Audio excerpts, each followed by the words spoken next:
morning, everyone. Welcome to our webinar on a global career rates in the UK by Dream Assembly. I am Fayaz Saqib Khan, your co-moderator for the session with Dr. Hasiba Khan Irina. Our third and fourth moderators for the session will be Dr. Bushra Deep and Dr. Sumaya Meem. UK is the most popular destination for Bangladeshi medical graduates to pursue following medical school. Many students start to explore their options and pathways to UK even before taking their final professional exams. Today, we have an incredible panelist who is going to guide us regarding the career path to UK through the MRCP path. Before we start the session, I would like to briefly illuminate on the organization that made this possible, Dream USM. Dream USM is a non-profit membership-based organization by founding chairman Dr. Abdullah Al Masood in 2015. It serves as a guiding light for Bangladeshi students aspiring to pursue medicine in the US. This nonprofit organization offers young physicians workshops in the US and Bangladesh, tailored webinars for US residency preparation, specialized batches for USMLE Step 1, Step 2 CK, residency interview skills, OET, and USMLE Step 3 exams. Facilitation of the US clinical experiences and research opportunities, dedicated mental health support, career counseling webinar to pursue career in USA, UK, Canada, and Australia, and guidance for fellowship. So if anyone have any queries about the organization or seeking any help or just want to be involved, feel free absolutely to contact the founding chairman of our organization, Dr. Abdullah Al Masood, sir, on Facebook, WhatsApp, or even Telegram, and he will be happy to help you out. In accordance to FEMA mission, career counseling and guidance, our panelist today is Dr. Anik Rahman. He's working as a specialty registered acute medicine in Calderdale and Huddersfield NHS Foundation Trust. Welcome, Dr. Anik Rahman. I hope you're doing well. Thank you. Before we start, can you give us a bit of a background about yourself?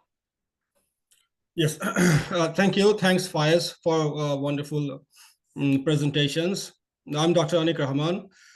আমি 2013 সালে MBBS পাশ করি, তারপর আমার internship complete করি 2014।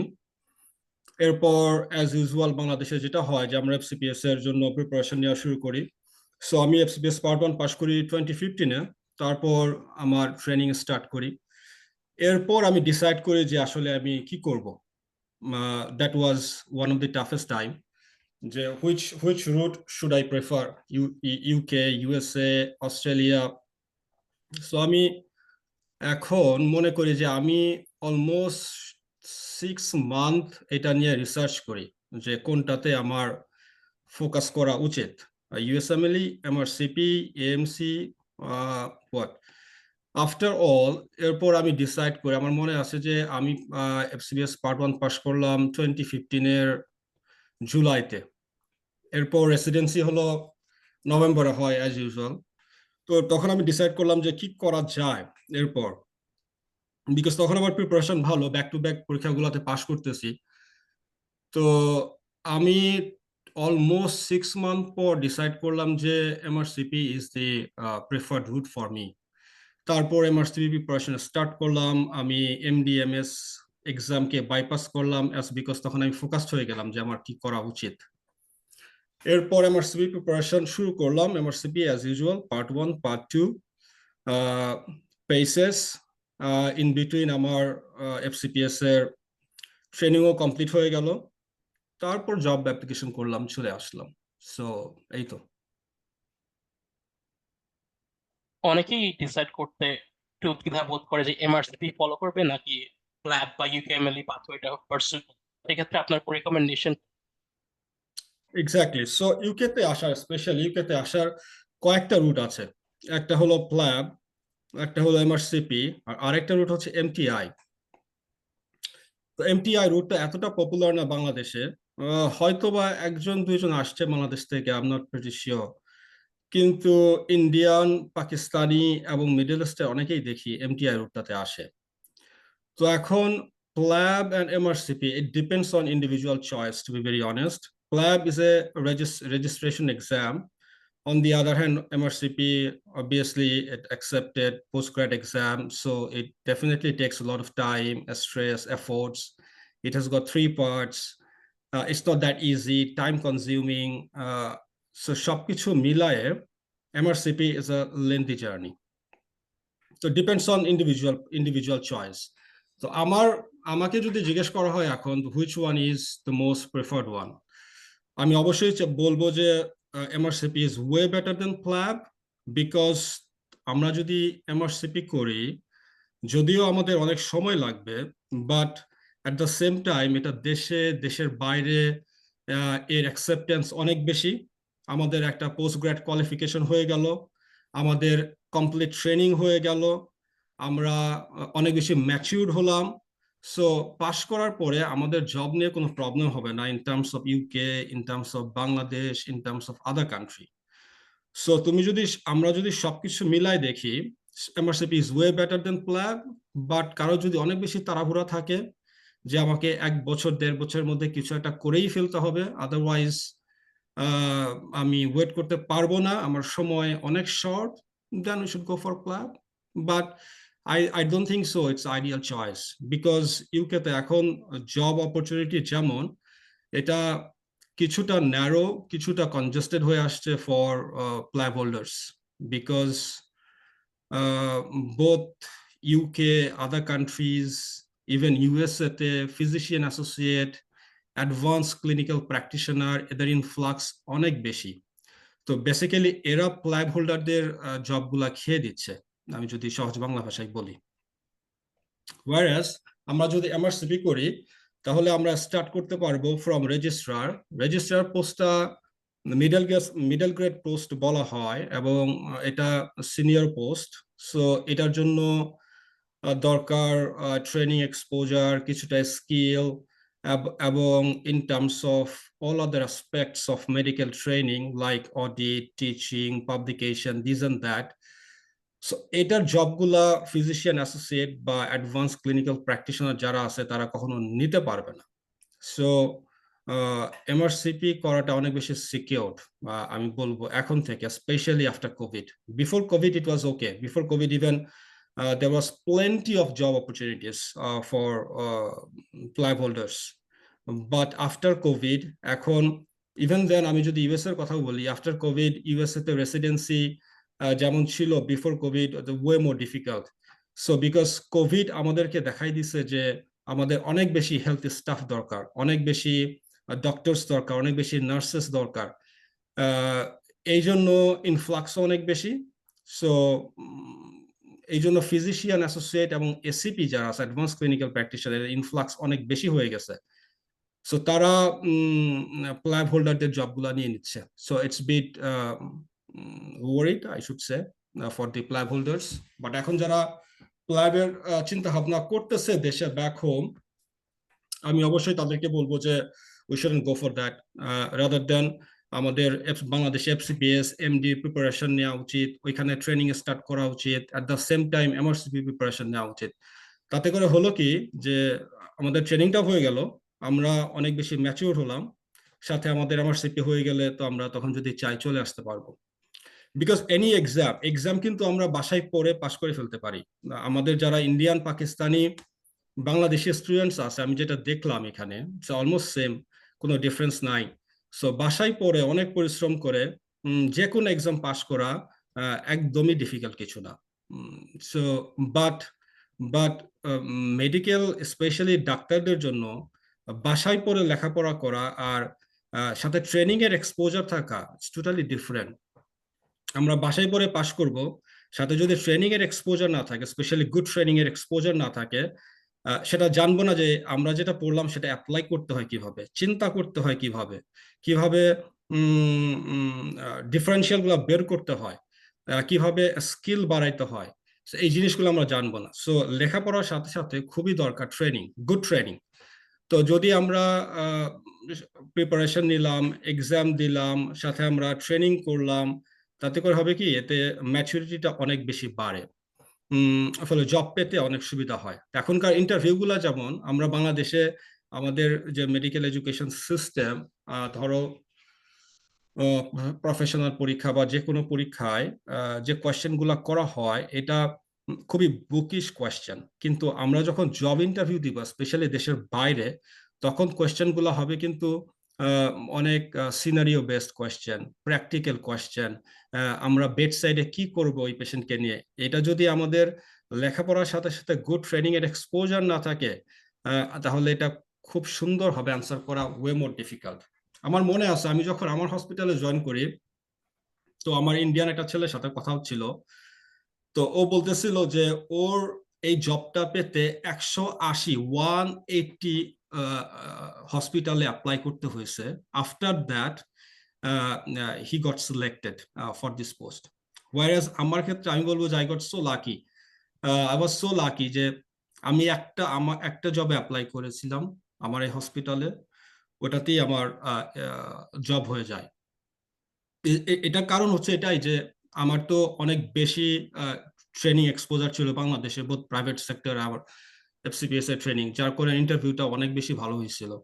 তো ওইটা থেকে আমি বুঝি যে বাসায় পড়ে লেখাপড়া করা এবং এর সাথে সাথে ট্রেনিং করা খুবই খুবই ইম্পর্টেন্ট। আমাদের বাংলাদেশে একটা কালচার তো আছে যে আমরা লাইব্রেরিতে পড়ে পরীক্ষায় পাশ করব, ঠিক আছে, বাট এটার সাথে সাথে ট্রেনিংটা ইজ ভেরি ইম্পর্টেন্ট। এই তো। আর কোনো You touched upon MRCP taking longer than planned. What is the time requirement for an average medical student in Bangladesh for MRCP or for PLAB? for MRCP? It depends. Depends on individual capability, I should say, because আমরা যদি চিন্তা করি Dhaka medical কলেজের একটা স্টুডেন্টকে যদি দেখি যে খুব ভালো, খুবই মেরিটোরিয়াস, তার জন্য পাশ করতে হয়তো বা আমি বলবো 1.5 থেকে 2 বছর লাগবে। আবার যে একটু অ্যাভারেজ স্টুডেন্ট, তার জন্য পাশ করতে হয়তো বা এটা 3.5 years লাগবে, 3.5 years। আবার যে একই সাথে ট্রেনিং করে, একই সাথে জব করে, প্রাইভেট জব করে, বিকজ বাংলাদেশের ট্রেনিং তো ছিল অনারারি আমরা যখন করি, এখন তো কিছুটা টাকা দেয়, সরি। তো যে ট্রেনিং করে, যে জব করে, তার জন্য তো কিছুটা সময় লাগবে। সো আমি বলবো average 2 to 3 years. So how was your approach to preparing for the MRCP exam? Because you said that you're also training for FCPS in tandem while preparing for it, right? So এটা কোন পার্টের জন্য, which part you want to Let's start with the part first 1, part. part 2 or the paces? Final Let's part. start with the part 1. Part 1। আচ্ছা, আমি যখন part 1 এর preparation নেই, আমি তখন এফসিবিএস এর ট্রেনিংও করি, আবার আমি তখন জবও করতাম, একটা প্রাইভেট জবও করতাম, ইউনাইটেড হসপিটালে ছিলাম তখন। আমার জন্য এটা অনেক বেশি ডিফিকাল্ট ছিল, but at the same time I was very focused ওই সময়টাতে, বিকজ আমি তো ডিসিশন নিয়েছিলাম যে আমি দেশে থাকতে চাই না, আমি দেশের বাইরে যেতে চাই, আমি এভাবে আমার লাইফটাকে সাজাতে চাই। তো ওই সময়টাতে আমি কমপ্লিটলি ফোকাস ছিলাম, ডেডিকেটেড ছিলাম যে এটা আমাকে করতেই হবে। So that was the main motto. Because আমরা যখন ক্লিয়ার হয়ে যাব যে আমাদের কি করতে হবে লাইফে, তখন এটা আমাদের জন্য অনেক বেশি সহজ হয়ে যায়, কারণ এটার পেছনে দৌড়ানোটা অনেক বেশি আমি বলবো যে স্মুথ হয়, তাই না? বাট আমরা যদি একটু কনফিউজ থাকি যে আমরা এটা করব না ওইটা করব না ওইটা করব, এটা করা উচিত ছিল সেটা করা উচিত ছিল, তখন কি হয় যে আমাদের অ্যাক্টিভিটিস এর স্পিড গুলো অনেক কমে যায়। কিন্তু আমরা যখন জানবো যে উই আর ডেডিকেটেড, আমরা এটাই চাই লাইফে, ভেরি মাচ ফোকাসড, তখন আমাদের অ্যাক্টিভিটিস এর স্পিড গুলো অনেক বাড়ে, ব্রেনটা অনেক বেশি ফোকাসড থাকে। সো আমি যেটা করতাম, আমার জন্য ডিফিকাল্ট ছিল obviously, but it was not impossible. So hospital এবং হসপিটালের বাইরে বাকি সময়টা শুধু লেখাপড়াই করতাম ওই সময়টাতে। So total preparation time for MRCP part 1, এটা যদি আমি বলি স্পেশালি যারা এমআরসিবি প্রিপারেশন নেবে তাদের জন্য, এটা ওই যে বললাম ডিপেন্ড করে ইন্ডিভিজুয়াল ক্যাপাবিলিটি। এখন আমি এক্সাম্পল দেই কিরকম ক্যাপাবিলিটি। যে ছেলেটা এফসিবিএস পার্ট 1 পাস করছে, because FCBS part 1 or MRCB part 1 the preparation almost similar because it's all clinical questions. Basic is very minimum. Like USMLE part 1 is যেটা হয় যে এখন হয়তো বা কিছুটা ক্লিনিক্যাল করছে, হয়তো বা I should say 50% 60% basic. So but MRCB part 1 solely clinical. Basic-এর একটা পোর্শন আছে, বাট সেটা খুবই কম, 20% বা 80% is clinical, যেটা FCBS part 1 তাই। তো এখন যে ছেলেটা এফসিবিএস পার্ট 1 পাস করছে, করে ট্রেনিং শুরু করলো, তার জন্য কিন্তু আমার সিবি পার্ট 1 পাস করা খুবই ইজি। যে ছেলেটা সিএস পার্ট 1 পাস করলো এবং সে যদি প্রিপারেশনটা কন্টিনিউ করে, তার হয়তো বা 3 মান্থস লাগবে, বিকজ সে শুধু রিভাইজ করবে, তাই না? কোয়েশ্চেনের প্যাটার্ন কেমন সেটা দেখবে এবং রিভাইজ করবে, বিকজ তার পড়া আছে অলরেডি। তার জন্য এটা ডিফিকাল্ট হবে না, 3 to 4 months is enough. But যে ছেলেটা পার্ট 1 পাস করে নাই, এফসিএস পার্ট 1 পাস করে নাই, বা যে ছেলেটা বা মেয়েটা ইন্টার্নশিপে আছে এখন, বা ইন্টার্নশিপ মাত্র শেষ করলো, তার কিন্তু শুরু করতে হবে একদম জিরো থেকে, টু বি ভেরি অনেস্ট। তো তার জন্য একটু টাইম কনজিউমিং, এবং টাইম দেওয়াটাই আমি একটু ইয়ে, উপযুক্ত মনে করি, বিকজ আলটিমেটলি পার্ট 1 এর পরে পার্ট 2 দিতে হবে, এরপর পেসেস দিতে হবে। সো বেসিক আন্ডারস্ট্যান্ডিংটা যদি ডেভেলপ না করে, পার্ট 3 তো স্ট্রাগল করবে, পেসেসে তো obviously like final party struggle করবে অনেক বেশি। সো অ্যাভারেজ প্রিপারেশন টাইম আমি বলবো 6 months to 9 months, depends on individual capability, এবং সে কি করতেছে ওই সময়টাতে, সে ফ্রি আছে নাকি সে অনেক বেশি engaged with different social activities. So 6 to 9 months preparation time, এরপর একটা রিভিশন টাইম থাকে, তারপর এক্সাম। তো ধরি যদি ধরে নেই একটা এক্সাম্পল হিসেবে যে ছেলে বা মেয়েটা খুবই ফোকাসড, সে চায় যে এমআরসিপি করে ইউকেতে চলে আসবে এবং খুব দ্রুত পাশ করতে চায়, সে খুব বেশি সোশ্যাল অ্যাক্টিভিটিসে এঙ্গেজড না, সে খুবই ফোকাস, তার জন্য 6 months preparation time, 2 months revision time, তারপর 9 months এর সময় এক্সাম দিবে। পাশ হয়ে গেলে, যদি এই প্রিপারেশন নিয়ে সে পাস করে আমার সেই পার্ট 1 এভাবে যায়, তার জন্য পার্ট 2 পাস করাটা ইজি হবে। সো পার্ট 2 পাস হয়ে গেলে ফাইনাল পার্টের জন্য টাইম লাগবে, because final part, clinical part is way more difficult. ওই ধরনের প্র্যাকটিস আমাদের দেশে হয় না, আমাদের দেশে মেডিকেল স্টুডেন্টদেরকে ওভাবে পড়ানো হয় না, যেটা ফাইনাল পার্ট এমআরসিপির। ওইটা preparation time minimum 1 year। Again it depends, যে ছেলে বা যে মেয়েটা ট্রেনিং করে নাই, তার জন্য হয়তো বা 1.5 year to 2 years, বা যে ছেলে বা মেয়েটা ট্রেনিং এ আছে, সে যে সাউন্ডস গুলা বুঝতে পারে, ফাইন্ডিংস গুলা বের করতে পারে, এই এক্সপোজারটা তার আছে, তার জন্য হয়তো বা 1 বছর সময় লাগবে, but not less than 1 year for sure for the final part, because final part is way more difficult. Bangladesh থেকে যারা এক্সাম দেয় তারা অনেক অনেক বেশি স্ট্রাগল করে, কিন্তু হয়তোবা বলে না এটা। আমাদের দেশে তো একটা কমন সিনারিও, যে আমরা যখন অনেক স্ট্রাগল করে পাস করি তখন বলি যে এটা খুব সহজ, কিছুই না। আর যখন কিন্তু এটা বলা উচিত, তাই না? যেটা সত্য তো সত্যি, সেটা পরবর্তী জেনারেশন যারা জানবে তারা উভয় প্রিপারেশন নিতে পারবে। সো পার্ট 1 এর জন্য এটা। Again, part 2 is more extensive than part 1, because part 2 তে কি থাকে, part 2 তে all image থাকে, like the x-ray, CT, MRI, ECG, all extensive data interpretation থাকে। সো এটার জন্য নিজেকে ডেভেলপ করতে হয়, কারণ আমাদের দেশের মেডিকেল এডুকেশন সিস্টেম যেমন, সেখানে প্রত্যেকটাতে আমাদের অনেক বেশি উইকনেস থাকে, তাই না? যেমন ইসিজি, সিটি, অনেক মেডিকেল কলেজ আছে আমি জানি যে সিটি স্ক্যানই নাই। So ECG, city, data interpretation, এই অ্যাপ্রোচই নাই আমাদের লেখাপড়াতে, স্পেশালি ক্লিনিক্যাল যখন শুরু হয় 5th year থেকে, একদমই কোনো অ্যাপ্রোচ নাই। সো এটা ডেভেলপ করতে সময় লাগে, এবং সময়টা দেওয়া উচিত, আমি মনে করি এটা অনেক বেশি কুইক করা উচিত না, অনেক বেশি দৌড়ানো উচিত না, এটাতে সময় দেওয়া উচিত, গ্রাজুয়ালি বিল্ড আপ করা উচিত, ট্রেনিং করা উচিত, যাতে করে থ্রি আফটার ইন্টার্নশিপ যদি চিন্তা করি, 3 to 4 years এর মধ্যে খুবই ম্যাচিউরড একজন ফিজিশিয়ান হওয়াটা খুব পসিবল। আফটার ইন্টার্নশিপ 3 years কিন্তু একদমই সময় না। যেমন আমাদের সাথে ডক্টর বুশরা আছে, ওনার যারা সিনিয়র আছে 3-4 বছরের বড়, ওনাদের সাথে কথা বললেই বুঝতে পারবে যে আফটার ইন্টার্নশিপ 3 থেকে 4 বছর কিভাবে চলে যায়। এটা একদমই কিছু না, বরং এই 3 বছর থেকে 4 বছরের মধ্যে যদি আমরা নিজেদেরকে ম্যাচিওর করতে পারি, that would be, I mean, immense effort, that would be great. কিন্তু যদি খুব প্ল্যান্ড ওয়েতে না আগাই, তাহলে এটা পসিবল না, খুবই ডিফিকাল্ট, বিকজ ইন্টার্নশিপের পরের 3 বছরটা খুবই ভাইটাল, এবং এই সময়টা খুবই দ্রুত চলে যায়, এবং এটা খুব প্ল্যান্ড ওয়েতে না গেলে একদমই পসিবল না, বিকজ ওই সময়টাতে ছেলে মেয়ে সবার ক্ষেত্রে একটা প্রাইভেট জবের খুব দরকার হয়, বিকজ নিজেদের চলতে হবে, একটা টাকা পয়সার বিষয়, বিকজ আমাদের সোসাইটি তো সিকিউর না, তাই না, ইউকে ইউএস এর মতো। তারপর ট্রেনিং করতে হবে, তারপর দেশীয় যে এক্সাম গুলো আছে সেগুলাতেও প্রিপারেশন নিতে হবে। সবকিছু মিলে এটা খুবই একটা ডিফিকাল্ট টাইম। বাট আমি মনে করি যে যদি প্ল্যান্ড ওয়েতে আগানো যায় এটা পসিবল, এবং এর জন্য ইন্টার্নশিপ খুবই ইম্পর্টেন্ট। আমাদের সবাই 50 ইয়ার শেষ করার পর ইন্টার্নশিপ ওঠার সাথে সাথেই এই একদম সর্টেড হয়ে যাওয়া উচিত, যে আমি কি করব, কি চাই আমি লাইফে, একদম সর্টেড হওয়া উচিত ওই সময়টাতে।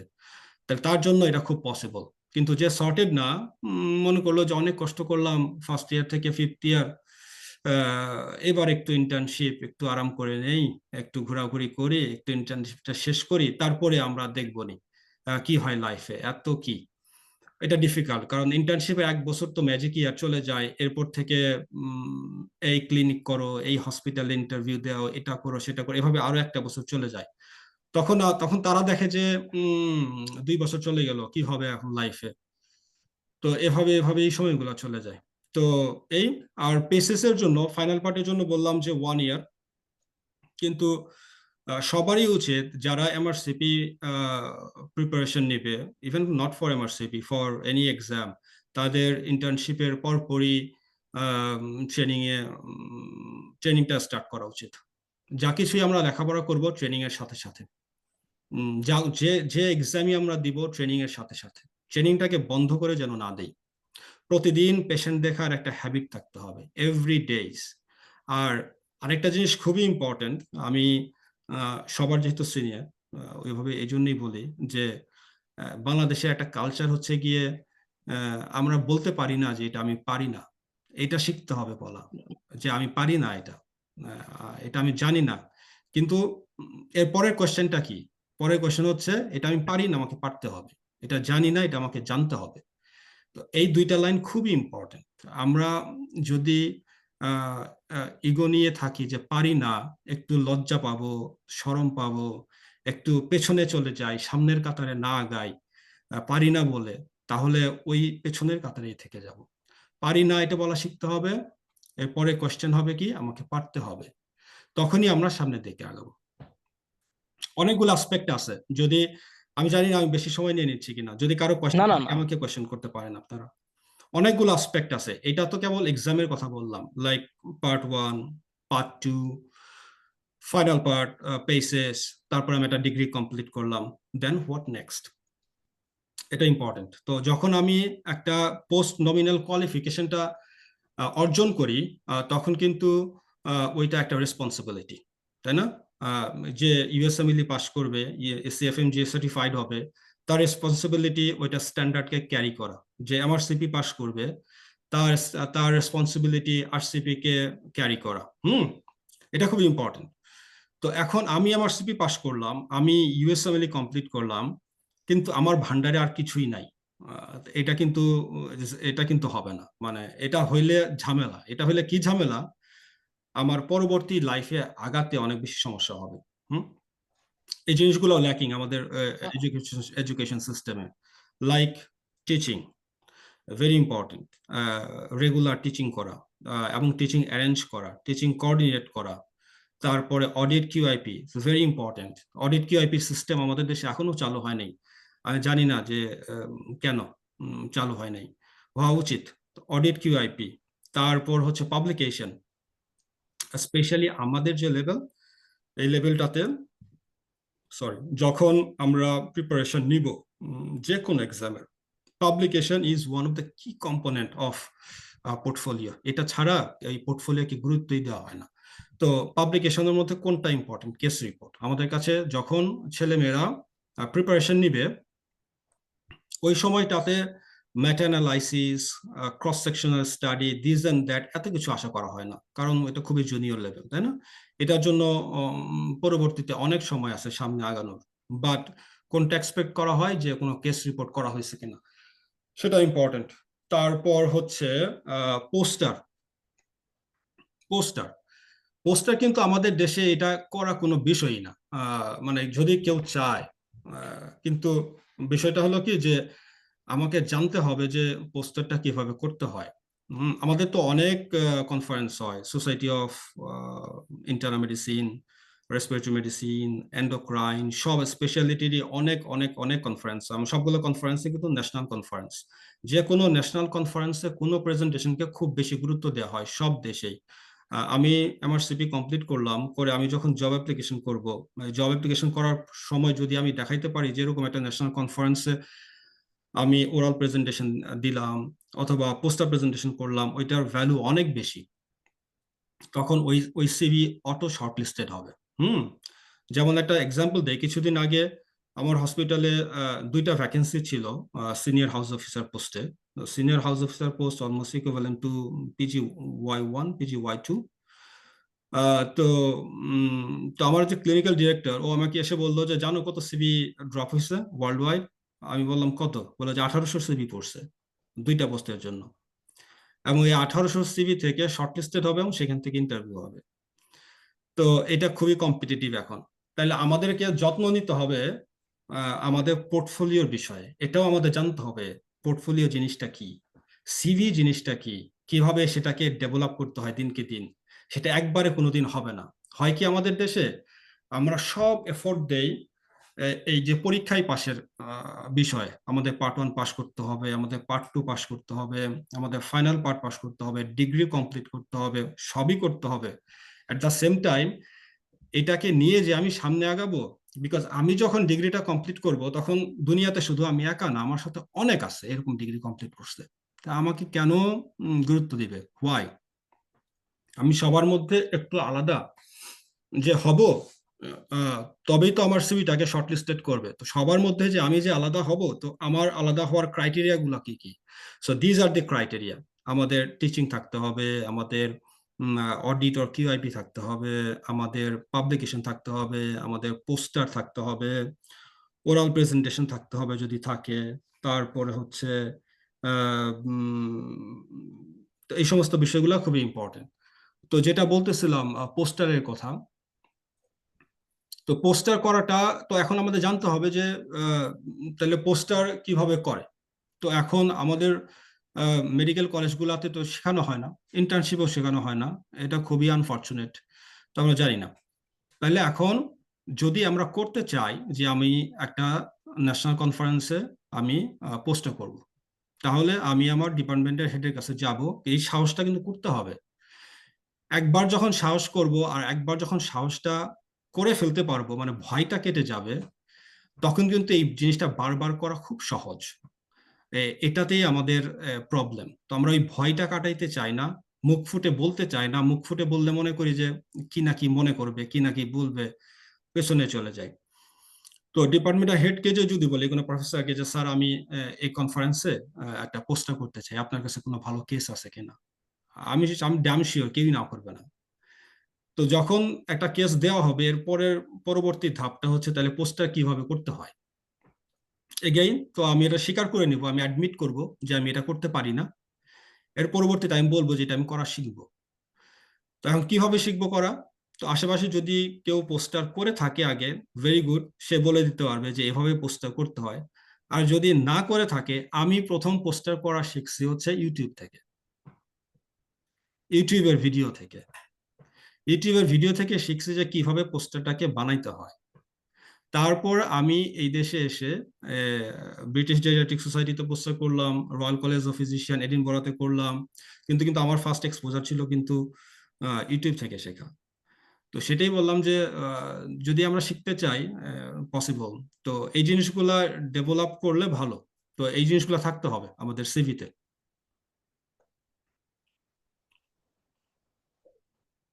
Thank you for your invaluable advice regarding these topics.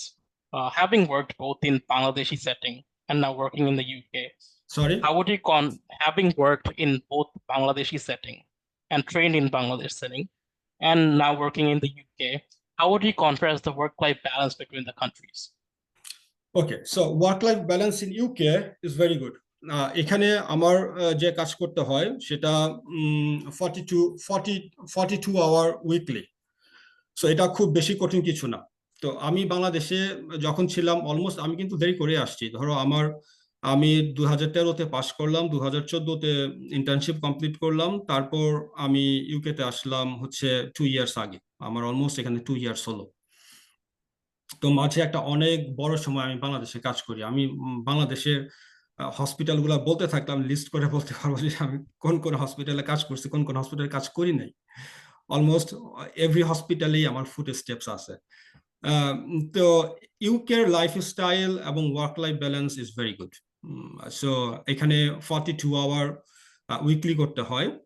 এরপর যদি কেউ চায় যে সে এক্সট্রা আওয়ার করবে, সেটা করবে, তার বিষয়।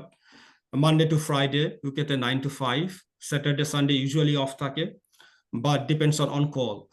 যদি উইকেন্ড অন কল থাকে তো তাকে অন কল করতে হয়। তো আমাদের দেশে ইউকেতে এখন অন কল গুলাকে ভাগ করা হয় 4 ভাবে। যদি আমরা ইউকের ওয়ার্কিং প্যাটার্ন ধরি, স্ট্যান্ডার্ড ডে কে ভাগ করা হয় 9 to 5। এরপর হচ্ছে গিয়ে অন কল। অন কল বলতে আমরা বুঝাই লং ডে অন কল, সেটা শুরু হয় সকাল 8টা থেকে রাত 8টা।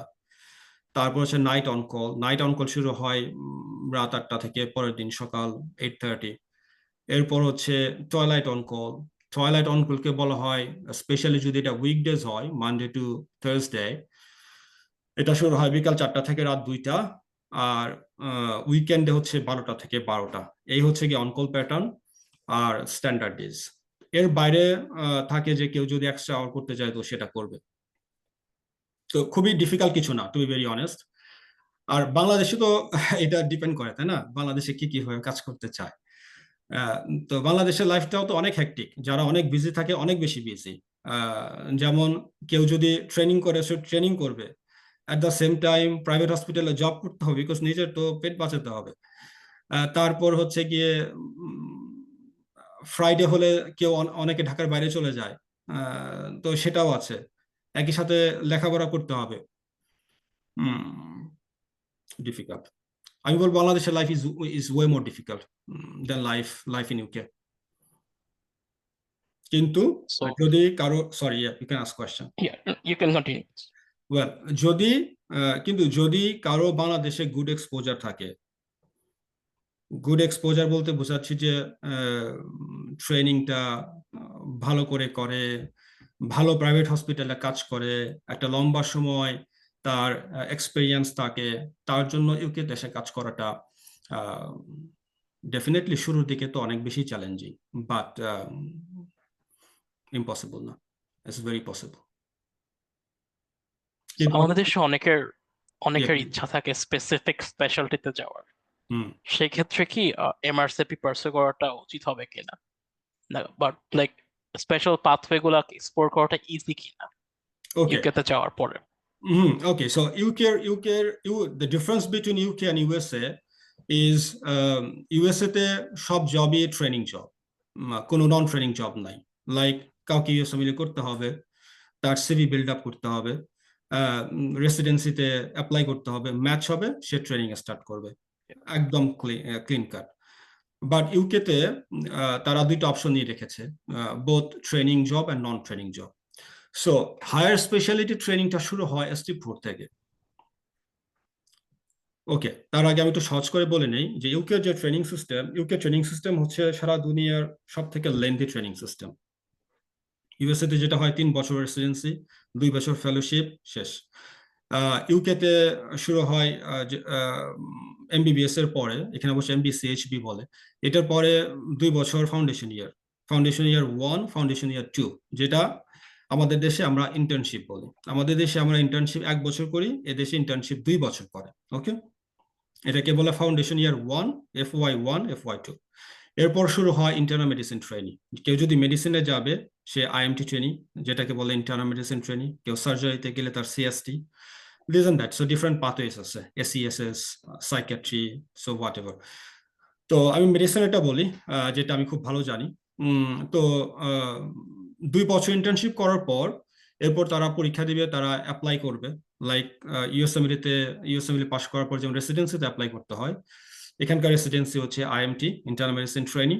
2 বছর ইন্টার্নশিপ করার পর তারা এরকম ন্যাশন ওয়াইড অ্যাপ্লিকেশনে অ্যাপ্লাই করবে, ন্যাশন ওয়াইড কম্পিটিশনে অ্যাপ্লাই করবে ফর আইএমটিস। এটা সিলেক্টেড হয়ে গেলে আইএমটি 1, 2, 3 3 বছর আইএমটি, মানে 3 বছর ইন্টার্নাল মেডিসিন ট্রেনিং। ইউএসএ তে যেটা 3 বছর রেসিডেন্সি করার পর সে যদি আর ফেলোশিপ পার্সু করতে না চায়, সে অ্যাটেন্ডিং ফিজিশিয়ান হিসেবে কাজ করবে, কনসালটেন্ট ইকুইভ্যালেন্ট। ইউকে তে 3 বছর আইএমটি ট্রেনিং করার পর সে রেজিস্ট্রার, এবং তারপর তাকে হায়ার স্পেশালিটিতে অ্যাপ্লাই করতে হবে। হায়ার স্পেশালিটি শুরু হয় ST4 থেকে। ST means specialty training, IMT means internal medicine training. Okay, ST4 থেকে শুরু হবে তার হায়ার স্পেশালিটি। হায়ার স্পেশালিটি বলতে বোঝাচ্ছি যে সাব স্পেশালিটি, লাইক কেউ যদি gastro, cardio, recipe, acute medicine এগুলাতে করতে চায়, তার স্টার্ট হবে ST4 থেকে। ST4 থেকে শুরু করে এটা কোনো কোনো স্পেশালিটিতে ST7 এ শেষ হয়, এবং কোনো কোনো স্পেশালিটি ST9 এ শেষ হয়। ওকে, তারপর সে SCCT সার্টিফাইড। সো এটা অলমোস্ট 10 ইয়ার্স এর একটা প্রোগ্রাম। সো এটা সব থেকে বেশি লেন্দি। তো এখন বাংলাদেশ থেকে বা আইএমজি যারা ইন্টারন্যাশনাল মেডিকেল গ্রাজুয়েট, তাদের জন্য ডিরেক্টলি ST4 এ অ্যাপ্লাই করে ন্যাশনাল কম্পিটিশনে র্যাঙ্ক করা নেয়ার ইম্পসিবল। নেয়ার ইম্পসিবল কেন? ওই যে আমি বললাম যে এটা একটা স্কোর বেসড সিস্টেম। তো প্রত্যেকটা ক্যাটাগরিতে স্কোর ভাগ করা আছে শর্টলিস্টেড হওয়ার জন্য, before interview, like teaching, like audit, QIP, publication, oral presentation, poster, commitment towards speciality. Commitment toward speciality মানে হচ্ছে ওই স্পেশালিটি সে কতদিন কাজ করছে, স্কিল কিনা ওই স্পেশালিটি যে প্রসিডিওর গুলো আছে সেগুলোতে স্কিল কিনা, ওই স্পেশালিটি যে ক্লিনিক আছে সেই ক্লিনিক গুলো করে এক্সপোজার আছে কিনা। সো অনেক কিছু। তো বাংলাদেশ থেকে যে অ্যাপ্লাই করে না তা না, করে খুবই কম। যেমন কার্ডিওলজিতে একজন বাংলাদেশে MD করছে, তার পোর্টফোলিও খুবই স্ট্রং, লাইক সবগুলা ক্রাইটেরিয়াই তার টাচ করা আছে, সে ডিরেক্টলি অ্যাপ্লাই করতে পারে। সে যদি শর্টলিস্টেড হয় তাহলে তার ইন্টারভিউ হবে, বাট এটা খুবই আনকমন, খুবই রেয়ার। ইউজুয়ালি তারা জব পায় না। তো ইউজুয়ালি এখানে যেটা দেখতে চায় সেটা হচ্ছে তার ইউকে এক্সপোজার আছে কিনা। এই জন্য কি হয়, ইউকেতে যারা IMG ইন্টারন্যাশনাল মেডিকেল গ্রাজুয়েট, তারা স্টার্ট করে নন ট্রেনিং জব থেকে। বিকজ হসপিটাল গুলাতে তোমার আমাদের অনেক স্টাফ দরকার, তাই না? অনেক ডাক্তার দরকার, অনেক নার্সেস দরকার। Trainee post is very minimum. ইচ্ছা করেই এখানকার ট্রেনি পোস্ট গুলাকে কম রাখা হয়েছে, অনেক বেশি রাখা হয় নাই। তো যাতে করে এর ফলে এই শুধু এই ট্রেনিং নাম্বার দিয়ে একটা হসপিটাল রান করানো যায় না, নন ট্রেনিং অনেক পোস্টের দরকার হয়। তো এখানেই আমাদের একটা স্কোপ এখানে এন্টার করার। তো যেটা হয় যে বাংলাদেশ থেকে MRCP কমপ্লিট করার পর আমরা job market is wide open সবার জন্য, আমরা অ্যাপ্লাই করব হসপিটাল গুলাতে। তো হসপিটাল যেটা হলো যে আমি বললাম কিছুক্ষণ আগে 2টা পোস্টের জন্য 1800 জন অ্যাপ্লাই করছে, এরকম আর কি। তারপর শর্টলিস্টেড হবে, শর্টলিস্টেড হওয়ার পর ইন্টারভিউ হবে। দেন এইখানকে জব স্টার্ট করার পর 2টা জিনিস, একটা হলো আমাকে নিজেকে এস্টাবলিশ করতে হবে, তাই না? হসপিটাল আমাকে সেটেল করতে হবে যে আমি এটার জন্য যোগ্য, আমি এটার জন্য কেপেবল, আমি এটা পারি, এটা আমাকে দেখাতে হবে, আমি এটার জন্য স্কিলড। নাহলে তো আমাকে বিদায় দিয়ে দিবে এখান থেকে, বিকজ কমপ্লেইন্টস অ্যান্ড এভরিথিং অনেক বেশি, রুলস অ্যান্ড অব্লিগেশনস অনেক বেশি। সো প্রথমে আমাকে প্রুফ করতে হবে যে এই কাজটা আমি পারি, এটার জন্য আমি যোগ্য, আমাকে সেটেল হতে হবে এখানে। তো এটা করতে করতেই সবারই 1 বছর চলে যায়, to be very honest. Completely new system from Bangladesh, যেগুলা বাংলাদেশে হয় না। তো কমপ্লিটলি ডিফারেন্ট। কেমন ডিফারেন্ট একটা এক্সাম্পল দেই। সো আমার যখন জবটা হলো, আমি যখন এখানে আসলাম, তো প্রথম দিন সকালবেলায় আমার ডিপার্টমেন্টে তো কি হয়, শুরু হয় যে কনসালটেন্ট আসে সকালবেলায়, রেজিস্ট্রাররা আসে সকালবেলায়। তো রেজিস্ট্রারদের নিয়ম হচ্ছে কনসালটেন্টের সাথে আগে মিট করা, মিট করে তাকে জানানো যে আজকে আমি এখানে স্ট্যান্ডার্ড ডে, আমার এখানে অন কল, হোয়াট এভার। তারপর কনসালটেন্ট আগে বলে যে যদি আমাদের স্ট্যান্ডার্ড ডে হয় 9 to 5, তারপর কনসালটেন্ট বলে ঠিক আছে, আমি পেশেন্ট দেখা শুরু করবো এই পাশ থেকে, তুমি পেশেন্ট দেখা শুরু করবো এই পাশ থেকে, ওই সাইড থেকে, হোয়াট এভার। কনসালটেন্ট রেজিস্ট্রারের একটা মিটিং হওয়ার পর শুরু হয়। তারপর 2 ঘন্টা পরে আমরা আমাদের ধরো ওয়ার্ডে 50-60 পেশেন্টস যেটাই থাকুক, তো কনসালটেন্টরা থাকে, রেজিস্ট্রাররা থাকে, পেশেন্টগুলো দেখার পর এরপর বোর্ড মিটিং হয় সেটা নিয়ে। তো বোর্ড মিটিংটা কি, বাংলাদেশে আমাদের কোনো বোর্ড মিটিং এর কোনো সিস্টেম আছে নাকি? তো পেশেন্ট দেখে সবাই চলে যায়, আর কোনো দেখা নাই। তো এরপরে বোর্ড মিটিং হবে। তো প্রথম দিন আমি দেখে কিছুটা মানে অবাক হলাম, আমার ভিতরে পালপিটেশন শুরু হলো যে বোর্ড মিটিং জিনিস কি, কখন দেখি নাই। সেই বোর্ড মিটিং এ সকালে যতজন কনসালটেন্ট ছিল সেই কনসালটেন্ট থাকবে, সমস্ত রেজিস্ট্রাররা থাকবে, ওই ওয়ার্ডে যতজন জুনিয়র ডক্টর ছিল তারা থাকবে, তারপরে হচ্ছে গিয়ে ওয়ার্ডের যারা আরো স্টাফ আছে কারা, নার্সিং কমান্ডার, তারপর হচ্ছে গিয়ে ফার্মাসিস্ট, ফিজিওথেরাপির লোকজন, তারপর অকুপেশনাল থেরাপির লোকজন, তারপরে হচ্ছে গিয়ে ক্লিনিক্যাল ম্যাট্রন, তারপরে ফার্মাসির লোকজন, ফার্মাসিস্ট, ক্লিনিক্যাল মাইক্রোবায়োলজির কনসালটেন্ট।